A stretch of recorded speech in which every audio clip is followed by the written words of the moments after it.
Assalamualaikum semuanya, halo, apa kabar? Semoga kalian selalu sehat.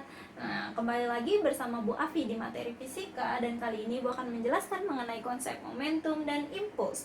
Oke, langsung aja. Yang pertama ada momentum. Apa sih momentum itu? Ibu yakin kalian sudah baca modul. Di modul dijelaskan bahwa momentum adalah tingkat kesukaran suatu benda untuk berhenti, atau tingkat kesulitan suatu benda untuk berhenti.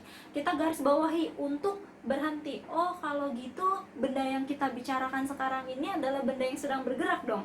Betul sekali ya. Nah, sekarang bisa kita lihat di persamaannya ya. Di sini dikatakan momentum itu sama dengan massa dikalikan kecepatan. Ingat, kecepatan. Nah, kalau misalnya kecepatannya 0, berarti kan bendanya diam. Kalau misalnya 0, berarti momentumnya juga sama dengan 0 ya, berarti tidak berlaku untuk benda yang sedang diam, harus sedang bergerak ya.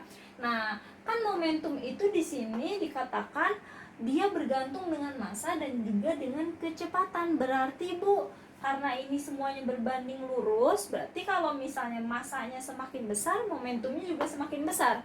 Betul.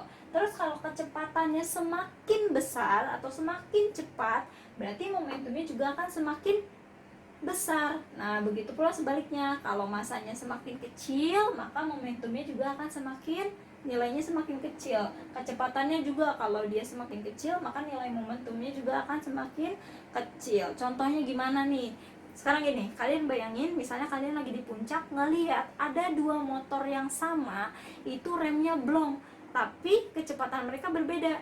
Yang pertama itu emang dia awalnya udah kebut-kebutan, maka saat remnya blong, kecepatannya dia itu adalah sekitar 200 km per second. Sedangkan yang satunya lagi itu emang dari awal dia kalem, jadi pada saat remnya blong itu kecepatannya cuma 80.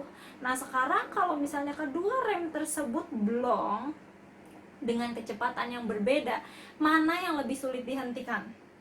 Pasti yang kecepatannya 200 dong. Kenapa? Kan dia sulit dihentikan karena nilai momentumnya lebih besar daripada yang 80. Jadi kalau misalnya kita kasih mereka pembatas atau kita kasih mereka benda untuk menghentikan mereka secara paksa, itu otomatis yang kecepatannya 200 kerusakannya akan lebih parah dibanding yang kecepatannya cuma 80. Begitu ya. Paham sampai di sini? Nah, itu kalau bergantung sama si kecepatan. Sekarang nih, kalau misalnya kecepatannya sama Bu, tapi bendanya beda. Jadi di puncak yang remnya blong ini adalah motor sama mobil. Dua-duanya kecepatannya itu 100 km per second, sama kecepatannya, cuman yang satu mobil, yang satu motor. Mana yang lebih sulit dihentikan? Apakah motor? Tidak. Mobil lebih sulit dihentikan daripada motor. Kenapa? Karena mobil massanya lebih besar dibandingkan dengan motor. Nah, karena si mobil ini massanya lebih besar, maka nilai momentumnya juga akan lebih besar, sehingga ketika mereka dikasih benda agar mereka bisa menabrak benda tersebut, agar kendaraannya bisa berhenti, maka kerusakan yang terjadi pada mobil pasti lebih parah daripada kerusakan yang terjadi pada motor gitu. Sampai di sini paham? Paham ya? Oke, next yang kedua itu ada impuls ya. Nah, apa sih impuls ini? Impuls ini bisa juga kita sebut dengan gaya impulsif. Oh, kita bicara tentang gaya lagi dong Bu. Betul ya, tapi gaya di sini bukan gaya yang pada hukum Newton. Gaya impulsif ini merupakan gaya kontak ya. Gaya kontak yang bekerja dengan waktu yang sangat singkat atau selang waktu yang sangat singkat ya. Nah, gaya impulsif atau impuls ini itu contohnya adalah ketika kita sedang bermain bola apapun ya, misalnya sepak bola. Kalau kita nendang bola, kontak yang terjadi antara kaki kita dengan bola itu kan terjadi dengan sangat singkat. Apa sih tujuannya? Nah, jadi kalau misalnya si waktu kontaknya itu singkat, maka nanti kecepatannya itu akan lebih besar, kecepatan yang dihasilkan bendanya gitu. Jadi kalau misalnya waktu kontaknya lebih lama, nanti kecepatannya pun akan lebih lambat dibanding kalau waktu kontaknya lebih singkat gitu. Sama kayak kita nyundul bola, kita main bola kasti, main main badminton gitu. Nah itu semuanya kan ada gaya impulsifnya atau impulsifnya, paham ya?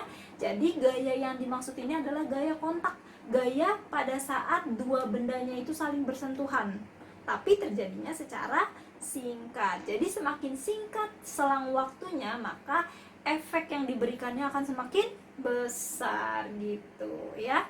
Oke. Nah, impuls itu sama kayak momentum ya. Maksudnya sama itu adalah persamaannya simple ya, dimana impuls sama dengan gaya dikalikan selang waktu atau atau delta T. Oke.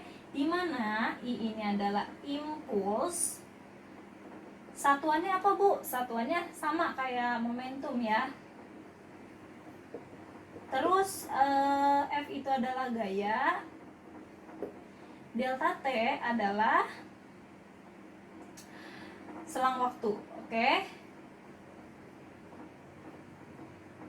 Ini second, ini Newton. Nah, mudah ya, menyebabkan terjadinya perubahan momentum pada suatu benda ya.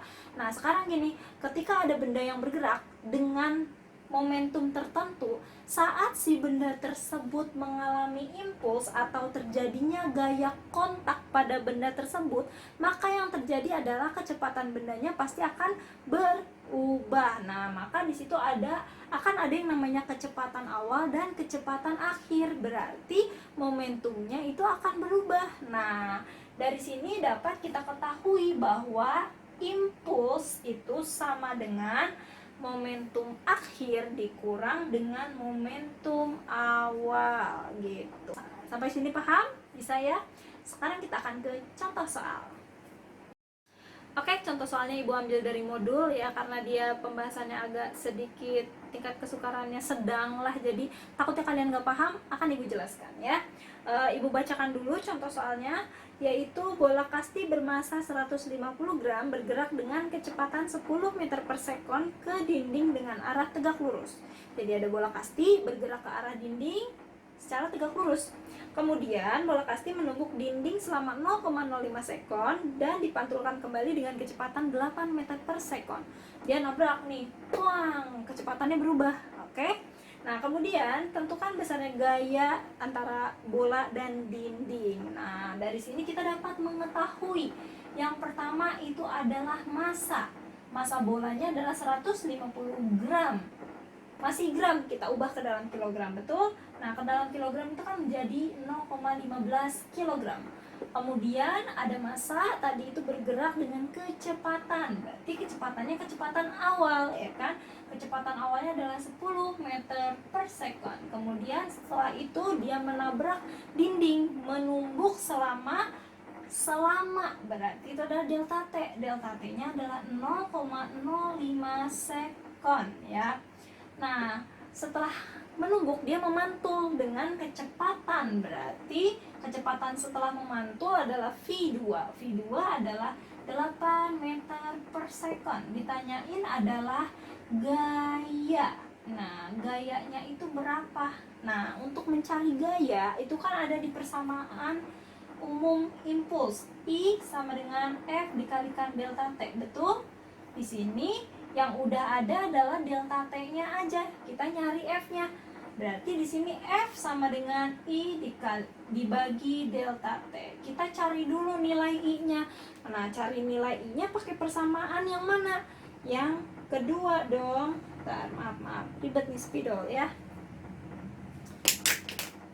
Oke, kita pakai persamaan yang ini, Bu. I sama dengan P2 min P1. Oke. Nah, gampang deh, udah tinggal kita masukin aja. Berarti I sama dengan M dikali V2 min M dikali V1. Nah, sekarang kita harus tahu bahwa P di sini itu adalah apa? Vektor. Momentum itu adalah vektor. Nah, sekarang kita lihat V1 itu kan dia ke arah dinding, V2 dia memantul, berarti arahnya berlawanan apa searah? Berlawanan. Kalau berlawanan berarti V2-nya atau P2-nya itu nilainya adalah P2-nya nilainya negatif. Kenapa, Bu? Karena dia berlawanan arah. Nah, berarti di sini minus, Bu. Iya, betul. Tinggal ditambahin minus aja di depannya ya. Begitu, oke? Nah, berarti di sini I sama dengan min. Masukin nih masanya 0,15 dikali V2-nya berapa? 8 dikurang 0,15 dikali 10 ya. Nah, ini berapa? Minus 2,7 ya. Jadi di sini impulsnya adalah minus 2,7 Newton second ya. Oke, ketemu nilai impuls, tinggal kita masukin deh ke sini. Maka F sama dengan I per delta T sama dengan min 2,7 per 0,05 sama dengan minus 54 Newton. Nah, minus ini menunjukkan arah karena dia vektor, bukan menentukan nilai ya. Nah, kalau minus berarti arahnya kemana? Arahnya itu berlawanan ya. Berarti dia gayanya adalah 54 Newton menjauhi dinding gitu ya. Jadi nilai minus itu kalau kita ubah ke dalam bahasa Indonesia adalah ini. Betul? Bisa ya? Bisa. Oke. Terima kasih penjelasan Ibu pekan ini hanya sampai sini saja. Semoga kalian semua paham. Kalau masih ada yang belum paham bisa ditanyakan ya di WhatsApp, di chat. Nah, kalau gitu Ibu pamit undur diri dulu ya. Nanti akan Ibu berikan latihan-latihan soal ya. Semoga kalian semua tetap semangat belajarnya. Terima kasih sudah menonton. Wassalamualaikum warahmatullahi wabarakatuh.